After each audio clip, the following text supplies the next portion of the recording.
todos é Senhor. Aleluia, aleluia, aleluia. Louvemos ao Senhor. Aleluia, aleluia, aleluia. Louvemos ao Senhor. Amém. Pode sentar, queridos.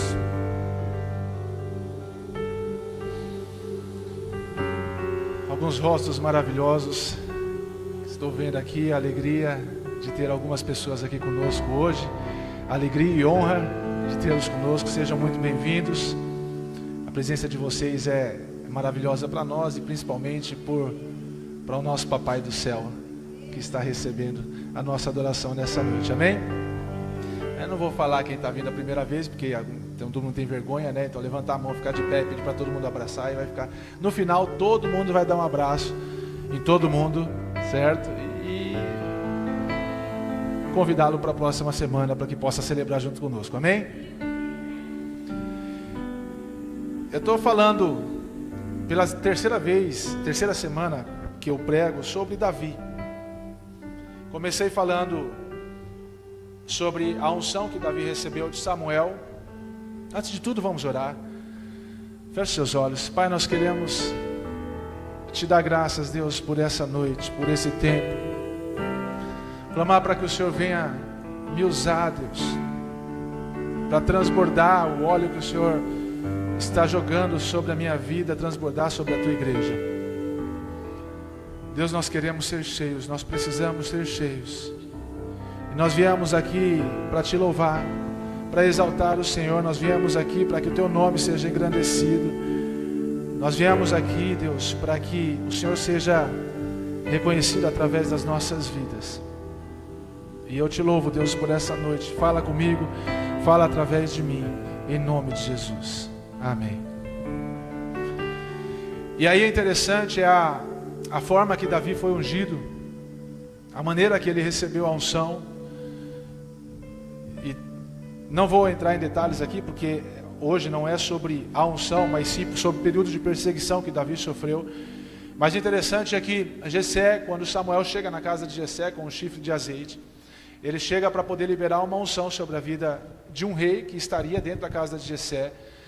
E aí Samuel pede para chamar todos os filhos. Jessé, por sua vez, começa a chamar o filho mais poderoso, os mais fortes, né, os valentes de guerra que tinham dentro da sua casa. E aí chamou o mais velho, depois chamou o outro, aí foram chamando até chegar o penúltimo filho. E Davi estava apacentando as ovelhas do pai, e não estava em casa. Só que interessante que Samuel ele fala para Davi o seguinte, para Jessé o seguinte, fala, ó, tem mais alguém? Jessé fala, tem mais um filho que está trabalhando, está no pasto trabalhando. E Samuel pede para chamá-lo, ele diz o seguinte, fala, nós não vamos começar até que ele chegue. Ele levantou, ele foi preparado para fazer um banquete na casa de Jessé, uma comida, um jantar especial na casa de Jessé. Só que ele não iria começar esse jantar até que Davi chegasse. E quando Davi chegou, Deus confirmou para Samuel a vida de Davi e o reinado, a unção que seria liberada sobre ele. Interessante que quando Davi recebe a unção, logo depois ele volta para o pasto para poder apacentar as ovelhas do pai. Recebe uma unção de rei, só que ele não começa a exercer a função de rei. Ele volta para o pasto para poder apacentar. Aí entra a questão de Golias, que nós falamos. O exército estava com medo, todo mundo conhece essa história, não vou entrar em detalhes. Mas aí, passado isso, Davi começa a ser... Muito obrigado, Marcão. Você é demais, hein? Tá o quê? Abençoado. Vou até beber um pouquinho. Tá. Depois que Davi mata Golias, ele começa a ser um homem especial para Saul. Antes disso, ele já era especial, porque Saul tinha escolhido ele para poder tocar para ele nos momentos que ele estava sendo perturbado por um espírito maligno. E Davi vinha, tocava e ele se acalmava, o espírito maligno saía. Aí depois Davi passou a trabalhar dentro, ser um dos homens fiéis de Saul por conta de ter vencido a batalha e ser um dos homens mais poderosos de guerra em Israel.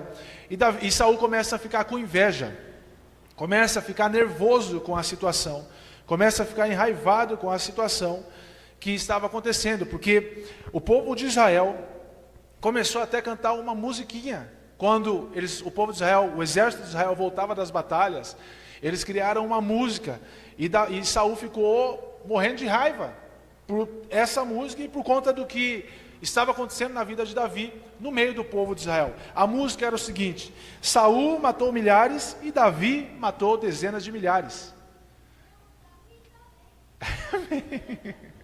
Saul matou milhares e Davi matou dezenas de milhares. Ou seja, Davi era muito mais poderoso do que... E aí, lógico que acendeu a ira de Saul. Só que existia já uma promessa. Eu falei também que Saul foi um rei escolhido pelo povo e Davi foi o rei escolhido exatamente por Deus.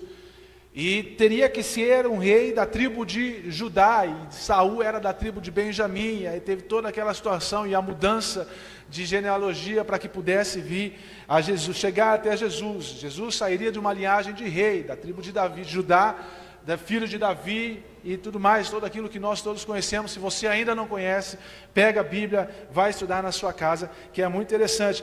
E a partir do capítulo 18, 1 Samuel, começa um tempo de perseguição contra a vida de Davi. Saul começa a perseguir, a ter inveja de Davi, por conta da situação. E aí ele chama o seu filho Jonatas e começa a compartilhar com ele o desejo que ele tinha de matar, de acabar com a vida de Davi. O desejo que Saul tinha de acabar com a vida de Davi. Justamente porque Davi estava sendo ali naquele momento, naquele tempo, o homem mais ovacionado dentro de Israel. E a inveja começou a possuir a vida de Saul. A inveja começou a tomar conta da vida de Saul, a chegar ao ponto de desejar a morte, desejar matar alguém. Isso aconteceu na Bíblia em outra ocasião. Se você for acompanhar lá em Gênesis capítulo 4, você vai ver a história de Caim e Abel, que um matou o outro por conta de inveja. Um entregou uma oferta, Deus recebeu a oferta, o outro entregou e Deus não recebeu aquela oferta. E aí o irmão foi lá e matou ele. Para você ver o tamanho da situação que a inveja provoca na vida de uma pessoa. Então às vezes você olha e a inveja é mais ou menos uma situação assim: você deseja uma coisa que o outro tem que você não pode ter. Isso é inveja. Você desejar uma coisa que o outro tem que você não pode ter. Você está sendo invejoso, tendo inveja da pessoa. E isso provoca dentro do coração, dentro da vida da pessoa, um desejo de morte, desejo de vingança, de querer possuir uma coisa que não é dela. Aconteceu exatamente assim com Saul. O desejo de matar Davi por conta de não ter aquilo que Davi tinha. Não ter a atenção do povo assim como Davi tinha. Apesar de Saul ter sido um rei que foi escolhido pelo povo de Israel. Saul foi um rei escolhido pelo povo de Israel. Então aí começa uma saga de perseguição contra a vida de Davi. E essa saga dura até 9 anos. 9 anos de perseguição contra a vida de Davi. E Davi ele vai peregrinando de um lugar para o outro, fugindo de Saul. Ele vai de cidade em cidade, fugindo de Saul. E nesse período, ele chega até a habitar. Ele matou Golias, que era um guerreiro filisteu, e ele chegou até a morar dentro do terreno dos filisteus, lá na terra de Gate, junto com o rei Ax. Eu vou chegar nessa parte, mas tamanha era a fuga e a perseguição que Saul estava contra Davi, tentando matá-lo. Ele falou: se eu continuar dentro de Israel, ele vai conseguir me achar e vai me matar. Então eu vou sumir daqui, eu vou para um lugar que ele não vai procurar. E Davi ele percorre, eu não gerei um mapa aqui, mas se você for ver, ele percorre um território muito grande. Então ele foi para Ramá. Primeiro, se você for acompanhar até o capítulo 30 de 1 Samuel, você vai ver todos os territórios que Davi percorreu até a morte do rei Saul. Então ele foi para Ramá para poder se encontrar com o sacerdote Samuel. Depois ele foi para Naiote. Depois ele foi para Nob. Depois ele foi para Gate, que é dentro do território filisteu. E lá ele também fingiu estar louco para poder estar lá dentro, né? Então quando o rei dos filisteus de Gate e visse Davi e enxergasse Davi como louco, ele pegava e iria, deixar que ele morasse ali, até chegar ao ponto de expulsar ele dali por conta da loucura. Então Davi, ele chegou ao ponto de fingir estar louco para poder estar no meio, estar morando em algum lugar, fugindo de Saul. Depois ele foi para a caverna de Adulão, e lá ele conseguiu juntar os seus 400 homens, 400 que nós conhecemos como 400 valentes de Davi. Só que esses valentes eram os homens que tinham problemas. A Bíblia fala que eram os endividados, os homens que eram desanimados por uma situação dentro de casa. Então, esses homens foram exatamente os homens que chegaram para poder habitar com Davi e encontrar com Davi na caverna de Adulão. Então esses caras, praticamente os rejeitados dentro da família, os rejeitados dentro da sociedade, foram esses homens que foram separados para poder habitar, estar com Davi dentro da caverna de Adulão. E ali se juntou os 400 e mais a família de Davi, os pais e os irmãos de Davi, se juntaram com esses homens problemáticos. E aí interessante que nessa perseguição, além de todo o crime, de toda a situação que Saul levantava contra Davi, ele começou a cometer vários erros. Ele começou a cometer para poder chegar até Davi. E quando Davi ele sobe para Nob, ele vai conversar com os sacerdotes. E os sacerdotes, eles pegam e dão palavras para Davi, para que ele possa esconder, para que ele possa fugir, os lugares para que ele precisava ir, dão alimento para ele pudesse percorrer esses lugares. Saul descobre então que ele estava nessa terra, em Ramá, em Nob, onde estavam os sacerdotes, e ele manda matar. Se você for conferir o texto, você vai ver que ele manda matar todos os sacerdotes que moravam ali, mais de 80 sacerdotes. Sacerdotes do Deus Altíssimo, sacerdotes de Deus. Então ele manda matar, vamos dizer assim, ele manda matar a igreja. Aqui nós estamos reunidos como igreja, e de repente chega o presidente, o Naine, chega aqui e manda matar todos os crentes que estão dentro dessa igreja. E aí? Como é que faz? Porque eram sacerdotes. E aí o Naine dá o comando, interessante que ele dá o comando, o Saul, ele dá o comando para que o escudeiro dele matasse os sacerdotes. E ele fala, não vou matar, não vou fazer isso daí não tenho coragem de fazer isso. Estou dando a minha linguagem, tá? Eu não tenho coragem de fazer isso porque eles são pastores, são fiéis, são crentes. O povo é crente, não vou fazer isso daí não. E aí ele pega e manda o exército dele, outra parte do exército lá, manda um outro homem, fala, mata todo mundo. Porque um não quis fazer, o outro vai e faz. E matou todo mundo, acabou com todos os sacerdotes. E aí depois Davi continua o percurso de peregrinação de fuga de Saul. Davi vai para Keila, onde lá ele protegeu o povo de Israel. Quando o povo de Israel estava sendo atacado pelos filisteus, ele foi com os 400 homens, os 600 homens que já tinha formado o exército de 600, para poder defender o povo de Keila, que estava sendo atacado. Davi então vai para o deserto de Engedi, e ali naquele lugar é onde começa uma coisa que nós precisamos nos atentar aos detalhes que aconteceu na vida de Davi, e que talvez possa acontecer na sua e na minha vida, que nós não às vezes nos preocupamos com os detalhes. Eu quero que você diga assim comigo, eu vou começar a me preocupar com os detalhes.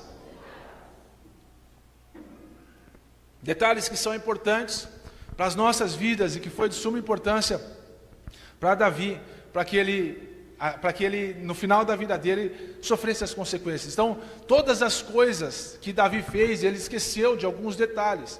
E por conta de ele esquecer de alguns detalhes, isso trouxe consequências para a vida dele, e também não só para ele, mas para o povo de Israel também.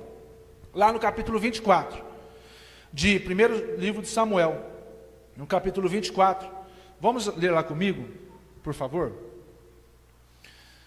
1 Samuel capítulo 24, versículo 1 mesmo. Está dizendo o seguinte: Saul voltou, e sucedeu que voltando Saul de perseguir os filisteus, anunciaram-lhe, dizendo, eis que Davi está no deserto de Engedi.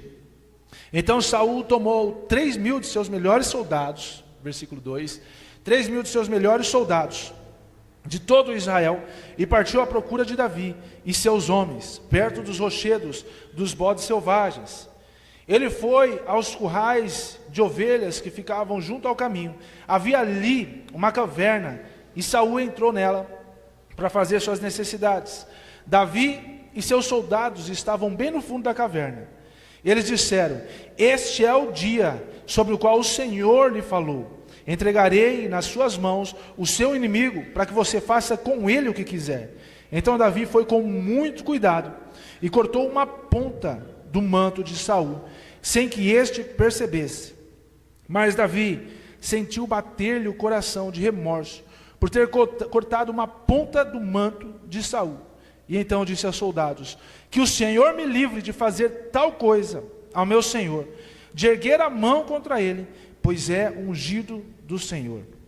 Com essas palavras, Davi repreendeu os soldados e não permitiu que atacassem Saul. E este saiu da caverna e seguiu o seu caminho. Olha que interessante o que aconteceu aqui. Saul estava perseguindo Davi durante um bom tempo já. E Davi estava peregrinando, já tinha passado por várias cidades. E quando chega nesse lugar, ele estava acampado junto com o seu exército numa caverna. Estava morando dentro de uma caverna fugindo de Saul. E Saul entra nessa caverna para poder fazer as suas necessidades fisiológicas. Só que todos nós sabemos que todo rei, ele anda com uma capa, para mostrar a sua autoridade. Essa capa, ela revela a autoridade que existe sobre a vida do homem, de um homem, que era esse rei, ou talvez o comandante do exército, ou qualquer outra pessoa que tivesse um grau de importância no meio da sociedade. Então Saul, ele estava com essa capa, e essa capa também, ela tinha o poder de aquecer o corpo do homem, do rei. Então era uma veste que era de linho, era bem feita, era trabalhada à mão, assim como, né, todos os homens hoje, eles têm as roupas hoje, né, os presidentes e outros, esses homens, eles têm as roupas tecidas à mão, medidas, tudo certinho. O rei naquela época vivia da mesma forma. E essa capa, ela era símbolo de autoridade também, mas era também de proteção. Porque todos nós sabemos que o deserto de dia, ele é muito quente, e à noite ele é... Então diz assim comigo: de dia é muito quente, e à noite muito frio. Então era para proteção, porque protegia ele do calor e protegia ele do frio. E ele precisava daquilo. E Davi se vê na oportunidade, junto com os seus soldados, de poder acabar com o problema. Às vezes nós temos um problema, todos nós, quem aqui não tem problema, levanta a mão. Legal, maravilha. Todos nós passamos por problemas e dificuldades. Todos nós temos dias que são desafiadores para nós. Todos nós temos dias que acabam sendo mais fáceis da gente passar. Todos nós passamos por momentos na nossa vida que acabam sendo de menor dificuldade, mas tem aquele dia que parece que não acaba. Tem aquele dia que parece que é uma eternidade. O dia começa e não acaba nunca. E nós passamos esse dia, ou esse tempo, não precisa ser apenas o dia, mas um tempo de maior terror, porque a preocupação bate, os desafios vêm, o problema bate na porta, as pessoas vêm te avisar, talvez de uma notícia ruim, as pessoas vêm te preparar, talvez de algo que possa acontecer, porque o dia está ruim, todos nós passamos por problemas. E Davi estava nesse período, já estava há um longo tempo, está passando há anos por esse problema. Talvez, eu não sei o tempo que você esteja, mas talvez você está no período de preocupação, no período de desafio, num problema, enfrentando uma crise na sua vida. E o interessante é isso, que às vezes vão aparecer oportunidades de você acabar com aquela crise, com aquele problema. Mas às vezes aquela oportunidade não é o jeito certo de você cessar com o problema, de você aniquilar o problema, de você acabar com o problema. Aquela oportunidade que foi criada é uma oportunidade para você aumentar muito mais o seu problema. O problema que já existia vai aumentar muito mais. Davi, ele estava na frente do seu problema, ele estava na frente do seu perseguidor, pronto para acabar com o problema, pronto para sanar, né, a sua dívida. E ele sair daquela caverna e falar: agora acabou, agora todo mundo vai se dobrar diante de mim, porque eu sou o rei de Israel. Ele teve essa oportunidade. E os homens que estavam perto dele, eles ajudaram ainda. E às vezes as pessoas que andam perto de você, sem saber, elas acabam te dando conselhos, sem saber, conselhos que não são bons. E usando talvez o nome de Deus, como diz aqui o texto, com os homens de Davi, os valentes de Davi, que eles falam, talvez essa seja a oportunidade que Deus te deu, de entregar o seu inimigo nas suas mãos, de você acabar com o problema aqui e agora. Talvez essa seja a oportunidade que Deus colocou nas suas mãos, de você viver em paz, você viver tranquilo. Davi vai, pega a sua espada, chega diante de Saul na caverna, e ele corta apenas a ponta, diz assim comigo, a ponta da capa de Saul. Só isso ele faz. E pelo fato dele ter feito isso, quando ele fez isso, já bateu de repente um aperto no coração dele, uma dor no coração dele, e um remorso de ter feito isso. Ele só cortou a ponta da capa de Saul, só fez isso. Ele não deu, né, não riscou como Zorro, né, não fez como Zorro, Saul, e falou, agora estou te livrando, você vai fugir. Não fez isso. Ele não ameaçou Saul ali dentro, falou, eu tive a oportunidade de matar e não te matei, mas ele fez isso daí depois. Eu vou entrar nesse detalhe. Ele não fez nada disso, ele só cortou sem que Saul visse, ele cortou a ponta da capa de Saul, que aquela capa representava a autoridade e também proteção. Diz assim comigo, a capa representa, mais forte, a capa representa a autoridade e a proteção.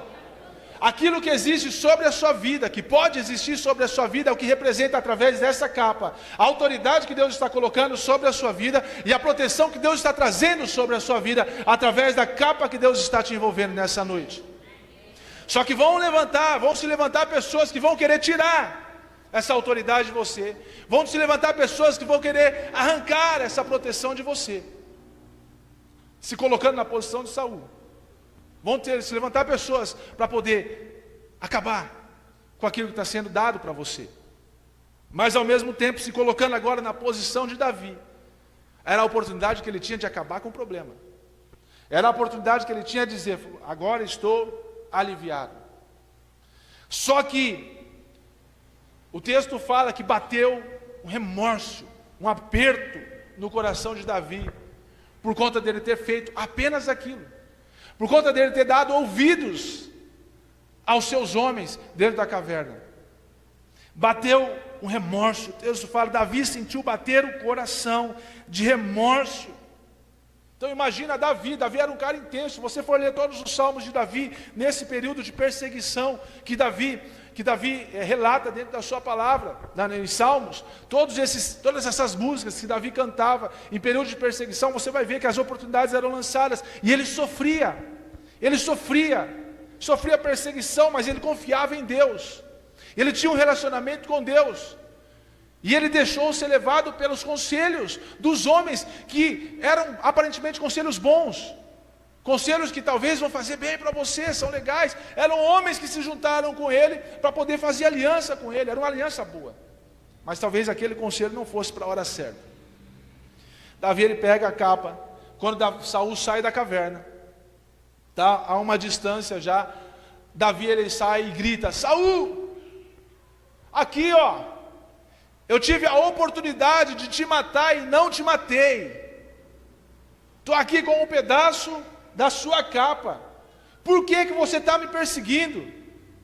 Só que interessante o texto, voltando um pouquinho, Davi, ele vira para os homens dele e diz o seguinte, eu nunca, jamais levantaria a minha mão contra o ungido do Senhor, nunca, jamais levantaria a minha espada contra o ungido do Senhor.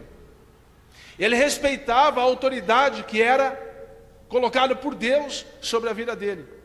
E às vezes nós não temos a noção do poder da liderança, da autoridade que existe sobre nossas vidas espiritual.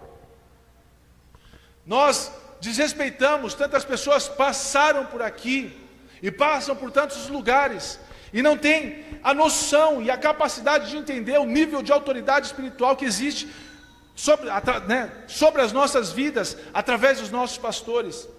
Então diz para a pessoa que está do seu lado o seguinte: respeita os seus pastores, respeita a liderança dos seus pastores, respeita os seus líderes, respeita as pessoas, se submete à autoridade deles, ajude-os na missão que eles têm de conduzir a sua vida para o céu.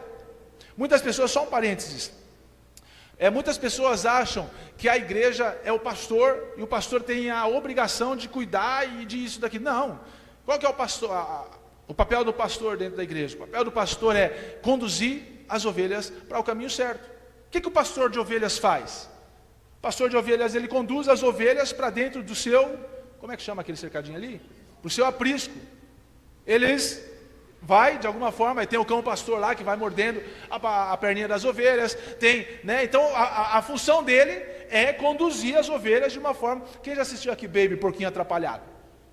Baby, o porquinho lá, que vai lá, então ele conversa com a vamos lá, me ajuda aí, o cara, né, senão eu vou ser morto, que não sei o que. Aí vai as ovelhinhas lá, tudo bonitinha, conduzidas próprias. Isso não precisou de um cão pastor, não precisou morder a perna, não precisou nada.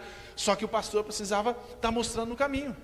Então o pastor vai lá, abre a porteira do aprisco, espera as ovelhinhas virem e é colocado dentro do lugar seguro. Essa é a função do pastor. A função do pastor é o quê? Te mostrar o caminho. E às vezes a gente acha que a função do pastor é me levar para o médico, me levar para o hospital, me levar para visitar não sei quem, me levar. Isso daí o pastor faz porque gosta de fazer, porque ama a sua vida. Mas essa não é a obrigação dele. A obrigação do pastor, a responsabilidade do pastor dentro da igreja é conduzir as ovelhas para um caminho exato, para o céu. Conduzir a sua vida para o céu. Essa é a função do pastor. E todos nós somos ovelhas de um pastor. Todos nós somos ovelhas de um pastor. Até o pastor é ovelha. O pastor que anda sozinho morre. O pastor não pode caminhar sozinho. E outro, né? Nós precisamos entender isso. O que Davi estava enfrentando, fecha parênteses. O que Davi estava enfrentando era um período de remorso por ter se levantado contra o ungido do Senhor. E apenas pelo fato de ter atacado Saul e não matou, ele falou: fiz errado, fiz besteira. E sabendo disso, isso traria consequências. Se atente aos detalhes. Se atente aos detalhes. Davi, ele cortou a ponta da capa. Não fez mais nada. Só a ponta da capa, que representava autoridade e proteção. Só que ele, na hora, ele viu que ele tinha cometido um erro. Eu tentei a morte de ungido do Senhor. Cometi um erro. E isso trouxe consequência sobre a vida de Davi lá na frente. Davi continua o seu percurso de fuga. Interessante, quando Davi ele pega e mostra para Saul o pedaço da capa, ele mostra para Saul e diz: fala, por que você está tentando me matar? Eu não fiz nada. Eu era um homem, eu sou seu genro.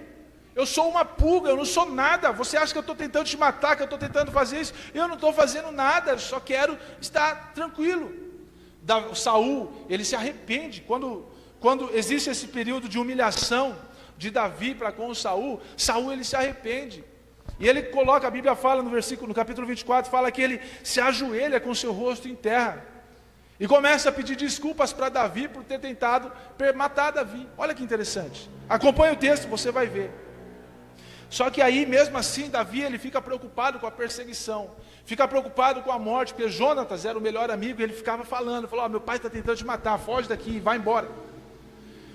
Davi ele vai depois para Maom, e lá ele encontra um homem chamado Nabal, e ele tenta pedir ajuda para esse homem Nabal, e esse homem não ajuda ele, e ele era casado, a Bíblia fala, com uma mulher muito bonita chamada Abigail, e só pelo fato desse Nabal não ter ajudado Davi, e depois a Abigail foi oferecer ajuda, só pelo fato de Nabal não ter ajudado Davi, veio uma situação lá na vida de Nabal, e ele morreu, passou uma semana, ele morreu, ele ficou doente, dentro de uma semana ele acabou morrendo. E aí Davi, bem esperto, foi, viu a viúva lá na situação de viuvez dela, chamou para ser sua esposa. Muito esperto Davi nessas horas. Vocês não entenderam, né? Mas tá bom. E aí Davi continua a sua peregrinação.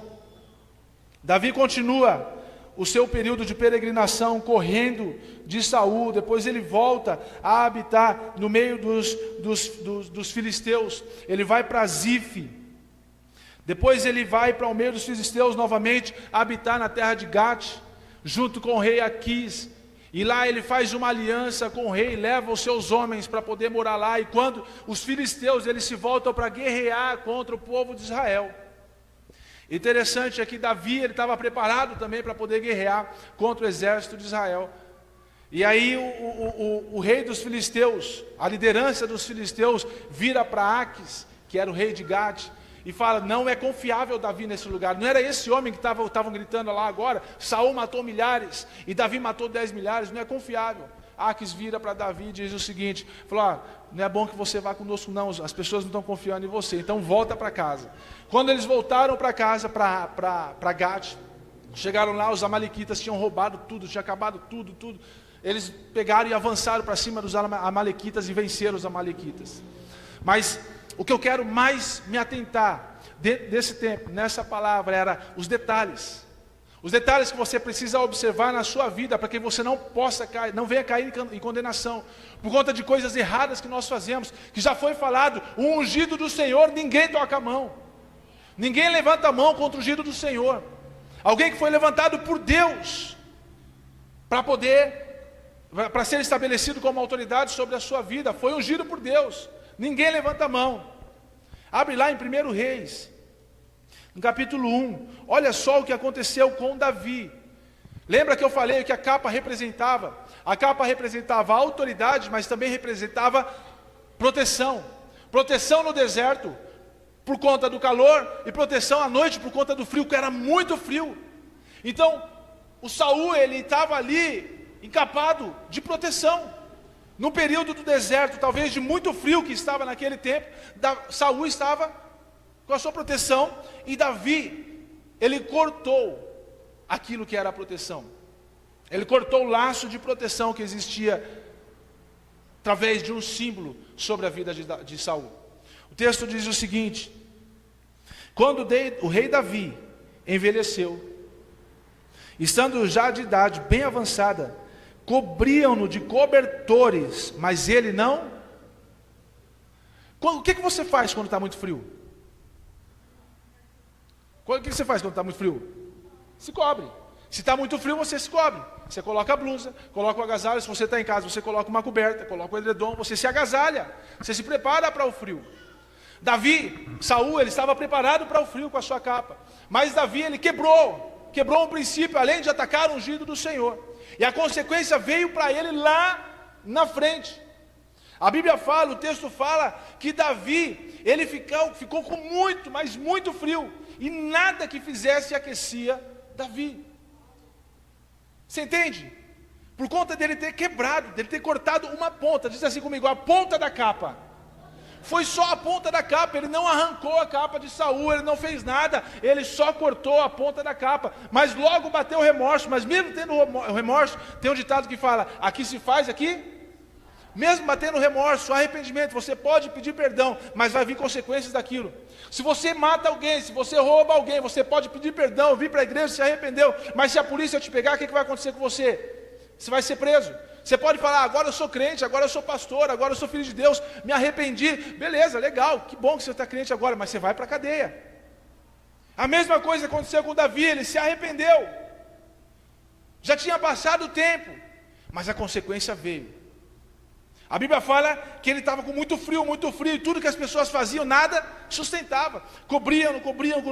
Aí a estratégia dos homens que estavam com ele era que eles procurassem no meio do povo de Israel uma menina novinha, para que pudesse vir aquecer ele, porque todo mundo sabe que o calor humano é diferente. Então, para que viesse e abraçasse ele, para que pudesse acabar com o frio de Davi.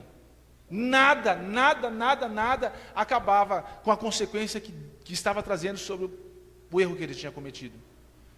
Então se atente aos detalhes, respeite a autoridade, honre a vida dos seus líderes, honre a vida dos seus pastores, honre a vida das pessoas que estão intercedendo por você.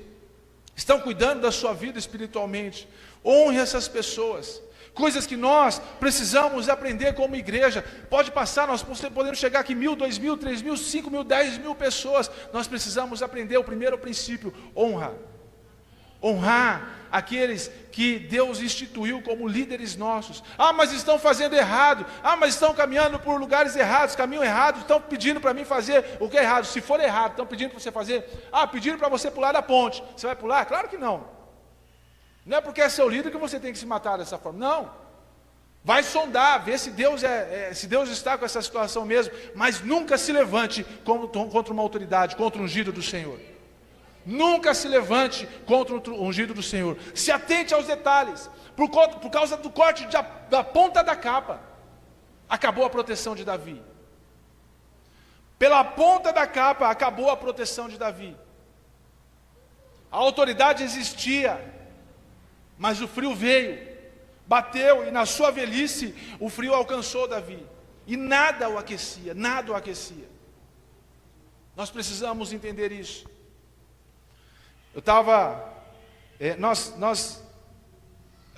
Todo mundo já foi em vários lugares e viu pessoas que não sabem o que é honra. Igrejas, que não sabem o que é honra. Quando vai em festa de aniversário, quando vai em algum lugar, algum evento onde tem lá a liderança de tal igreja e tudo mais, você vê que talvez as pessoas, ou elas não são ensinadas a isso, ou elas não querem se submeter dessa forma, mas não se submetem à autoridade espiritual daquela igreja. Uma festa de aniversário, um casamento, uma festa onde está o pastor ali da igreja, onde está a liderança da igreja, as pessoas não sabem honrar. Coisas simples, primordiais. Está na fila, aquilo que a gente sabe fazer com os idosos. O que a gente sabe fazer com os idosos? Passa na frente, não tem problema. Mas a gente não sabe, as pessoas perderam o sentido da honra. Honra a sua liderança. Entende? Da forma que Davi entendeu. Nunca vou levantar a mão contra o ungido do Senhor. Davi teve outra oportunidade de matar Saul. Passaram duas oportunidades. A primeira, ele foi e cortou a capa de Saul. E por isso veio uma consequência sobre Davi. A segunda vez foi quando Saul também estava pronto para atacar Davi. E aí passou a noite, veio o sono. A Bíblia fala que Deus fez eles dormirem um sono muito profundo. E Davi, junto com outro homem do seu exército, foi no meio do exército de Saul. No meio do exército de Saul. Saul estava deitado. Abner, o seu escudeiro, estava do lado. E alguns soldados perto dele estavam deitados um do lado do outro.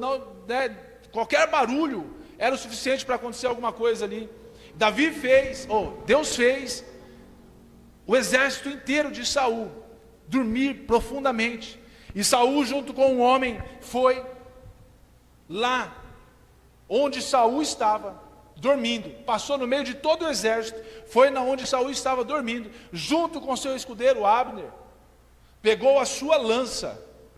Olha que interessante. Pegou a lança de Saul, que estava do lado da capa de Saul, e saiu. Mais uma oportunidade que ele teve de matar. E ele falou novamente: eu jamais vou levantar a mão contra o ungido do Senhor. Jamais vou tentar algo contra o ungido do Senhor. E ele sai do meio do exército dos filisteus, sobe no monte e começa a gritar. E Saul acorda. O exército acorda e Davi grita mais uma vez: olha aqui, Saul, eu tive mais uma vez a oportunidade de te matar e não te matei. Mais uma vez eu tive a oportunidade de acabar com a sua vida. Por que você está me perseguindo? Estou aqui, é a sua lança essa. É a sua lança, você não fez nada, você não podia fazer nada. Se eu te matasse, ninguém ia ver. Eu estou parafraseando, estou colocando as minhas palavras aqui, mas depois você confere o texto, você vai ver. E Saul mais uma vez se arrepende de estar perseguindo Davi. Olha que interessante, as duas vezes que Davi tenta matar, Saul se arrepende de estar perseguindo Davi. É interessante, mas a perseguição não para.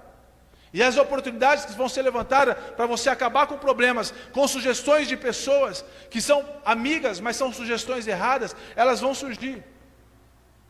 Mas se você fizer algo que não é dentro da vontade do Pai, vai haver consequências sobre a sua vida, sobre a nossa vida.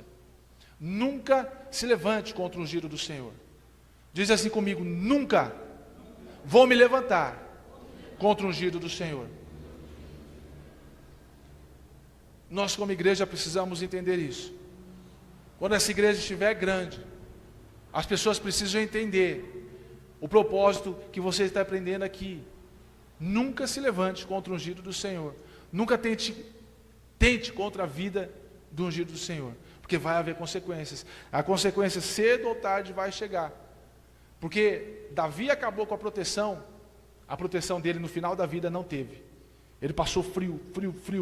Vamos ler o texto lá, continuar. O versículo 2 do 1 Reis está dizendo assim: por isso os seus servos lhe propuseram: vamos procurar uma jovem virgem para servir e cuidar do rei. Ela se deitará ao seu lado a fim de aquecer o rei. E aí procuraram a jovem, acharam uma jovem, Abisag, uma sunamita, e levaram ao rei. A jovem era bonita, muito bonita, cuidava do rei e o servia, mas ela não teve relações com ele. Até porque, por conta do frio que Davi estava passando, por causa de um princípio quebrado, de desonra, mesmo depois dele ter se arrependido, houve consequências sobre a vida dele. Aprenda a honrar a sua liderança, aqueles que estão pagando o preço pela sua vida, aqueles que estão cuidando da sua vida, intercedendo por você, orando por você, jejuando por você, para que a sua vida venha a ser um marco nessa geração. Diz assim comigo: eu quero ser um marco nessa geração. Quero ser um marco nessa geração. Eu quero que vocês se coloquem de pé. E nós precisamos talvez rever alguns conceitos, entender alguns princípios e mudar a nossa forma, a nossa maneira de ver e viver de forma diferente. Não dá mais, não podemos continuar da mesma forma. Nós precisamos ser diferentes. Diz assim comigo, olha só que interessante.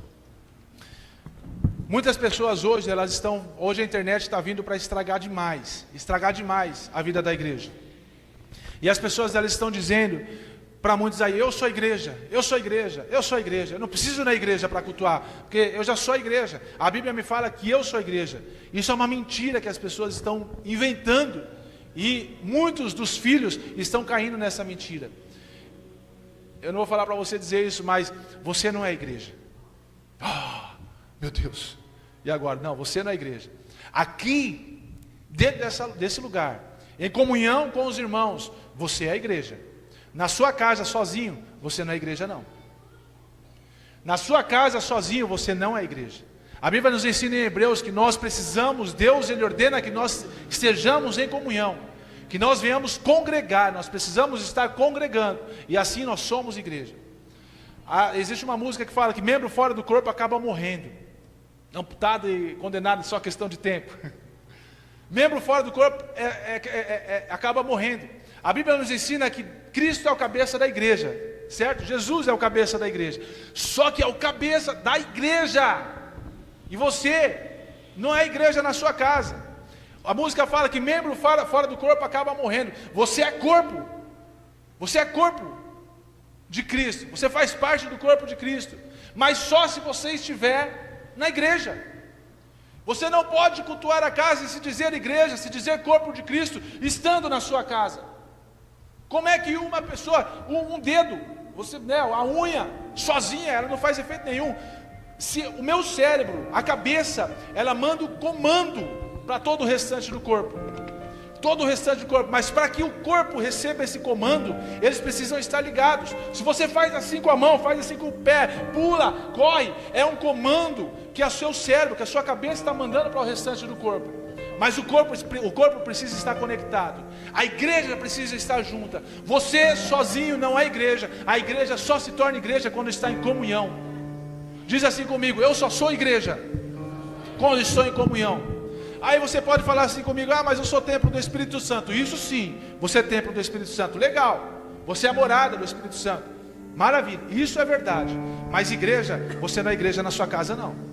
Você não é igreja no seu trabalho não. Você faz parte do corpo quando existe comunhão. Você faz parte da igreja quando está em comunhão. A igreja aqui.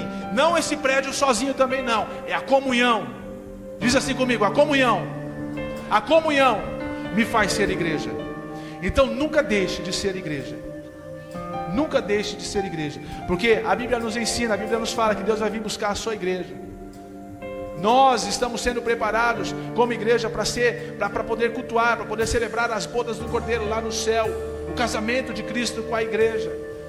Você só vai para esse dia, para esse momento, se você estiver na igreja, se você fizer parte de uma igreja, de preferência essa igreja, mas você é igreja quando está em comunhão. Não se esqueça disso, queridos.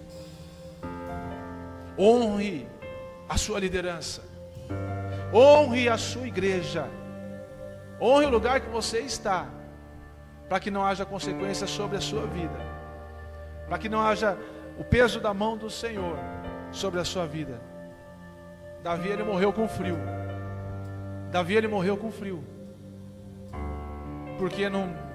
Por causa de um princípio quebrado, um princípio de honra. Mesmo depois, interessante que ele se arrependeu, não precisava disso, só que a consequência viria, porque ele cortou parte da proteção de Saul. Nós precisamos entender isso. Feche seus olhos e comece a fazer a sua oração agora e dizer para ele: eu quero entender os princípios de Deus sobre a minha vida. Eu quero entender os princípios de Deus sobre a minha vida. Como eu amo os momentos que eu passo contigo, onde encontro a paz. Comece a sondar a sua vida. Tua palavra me traz. Comece a sondar a sua vida. Para ti estou atento, permaneço ouvindo. O que Deus tem feito de você? Aqui quero estar. O que Deus quer fazer? Deus, meu coração, através da honra, quer mais de ti. Através da faz honra, algo, através de você sendo igreja, sendo corpo. Me entrego a ti. O nosso prazer é estar na tua casa. Meu prazer é viver em teu amor, me envolver em ti, Senhor. Meu desejo é te conhecer, Jesus. Abra ti meu coração e os meus medos fugirão.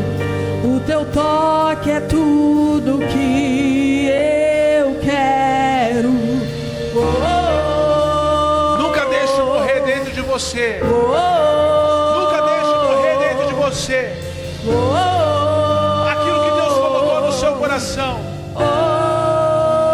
de estar debaixo do poder, de estar debaixo de uma autoridade. Do dia e da noite a brisa. Deus, ele quer assumir o governo da sua vida. Deus, ele quer assumir o governo da sua vida.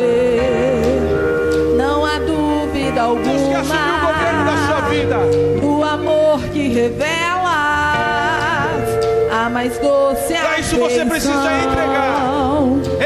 Deus, meu coração. Entrega o seu coração a Ele. Quer mais entrega o seu coração a Ele. Faz algo novo em mim. Entrega o seu coração a Ele. Entrego a ti.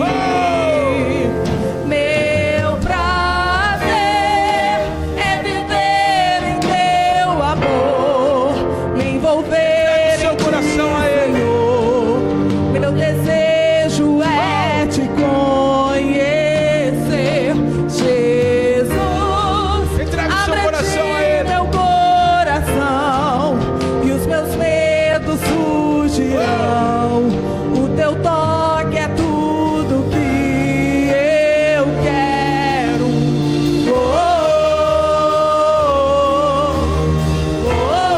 Queremos sua presença. Queremos sua presença.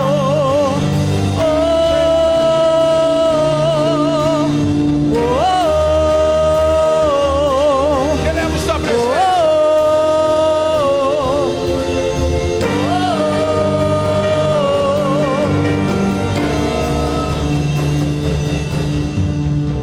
Nessa noite, nós precisamos entregar o nosso coração por completo a Ele.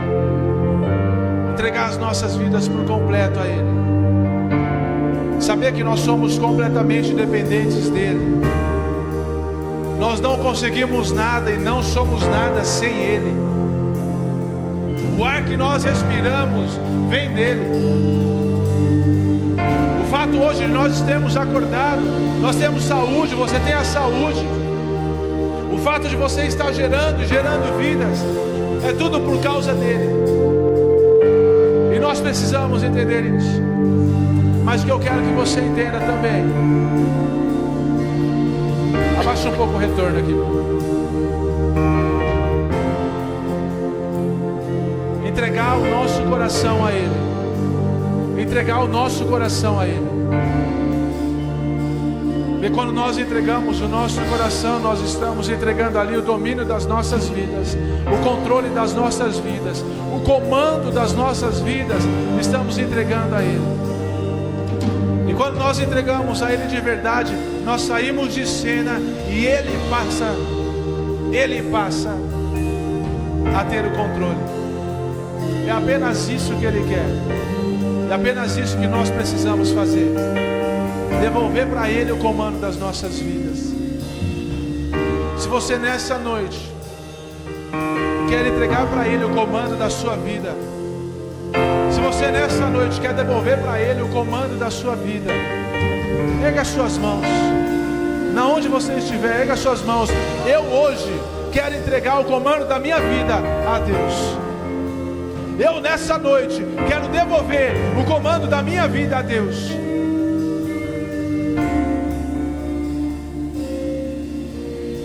Agora declare assim comigo: eu nessa noite entrego o comando da minha vida ao Senhor. Eu nessa noite entrego o controle da minha vida nas mãos do Senhor. Eu me declaro totalmente dependente de Deus. Eu me declaro totalmente dependente de Deus.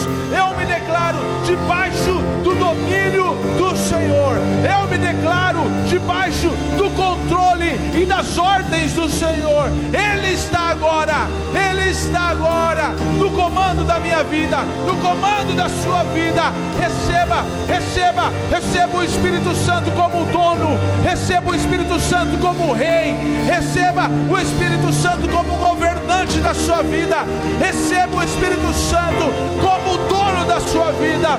Ele está no controle, Ele está no controle, Ele está no controle. O meu prazer é viver em teu amor, envolver em ti, Senhor. Meu desejo é te conhecer, Jesus. Abre a ti meu coração, os teus dedos surgirão, o teu toque é tudo que eu quero. Temos prazer na tua presença. Temos prazer na tua presença. Temos prazer na tua presença. Temos prazer no teu cuidado.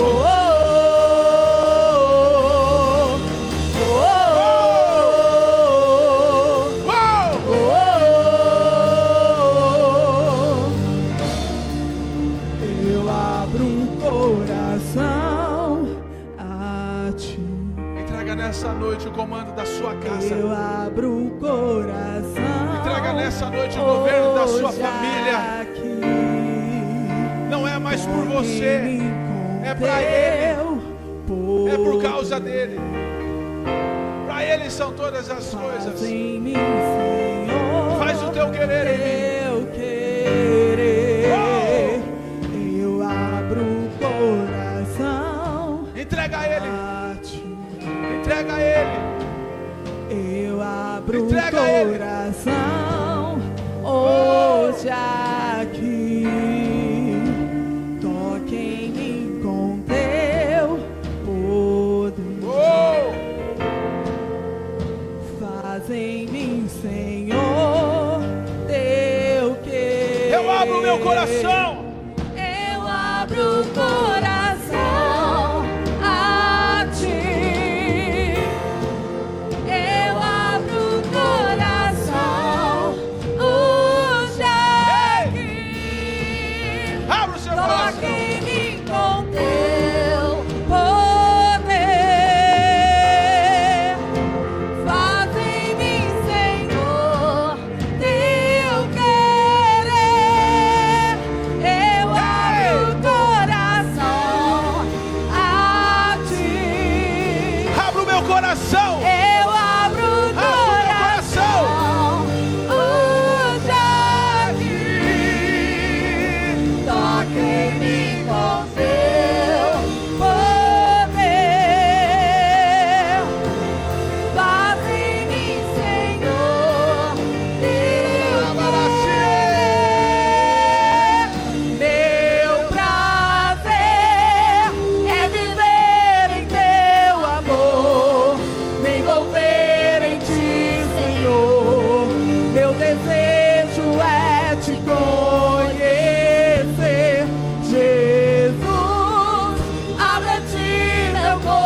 Que nesse lugar venha haver batismo, batismo de fogo, batismo de fogo, batismo de fogo, batismo de fogo. Nós queremos ser cheios, nós queremos ser tocados, nós queremos ser envolvidos. Oh!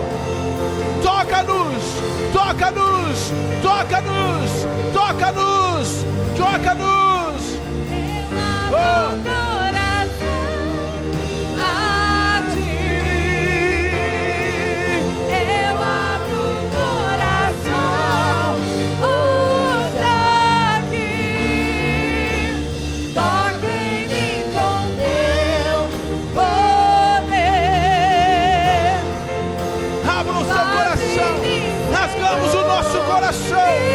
Rasgamos o nosso coração. Eu abro o coração a ti. Eu abro o coração, use aqui. Toque-me com teu poder. Faz em mim, Senhor,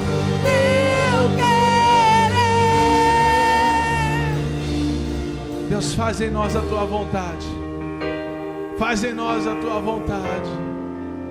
Faz em nós, cumpre em nós o teu querer, Deus. Rasgamos o nosso coração diante de ti e clamamos: vem e toma o teu lugar. Vem e toma o teu lugar. Deus, recebe esse tempo, Deus nosso, de adoração. Nós devolvemos ao Senhor essa palavra, Pai. Que o Senhor esteja marcando essa semana as nossas vidas com teu poder, meu Deus. Que o Senhor esteja marcando as nossas vidas com teu poder. E que nós possamos viver um tempo especial e sobrenatural. Muito obrigado, Deus. Nos leva debaixo da tua graça e da tua proteção. Da mesma forma que nós viemos, nós voltaremos, acampados com os teus anjos. E que nós tenhamos uma semana de vitória, em nome de Jesus. Amém. Queridos, nós estamos encerrados. Vá na paz do Senhor. Não saia daqui sem pelo menos abraçar 2 ou 3 pessoas. E que a semana que vem você possa vir com o desejo de receber algo mais de Deus. E também de anunciar, de trazer mais uma pessoa, para que ela possa receber aquilo que Deus tem ministrado na sua vida. Amém. Se você quiser continuar adorando, fique à vontade, nós vamos adorar ao Senhor.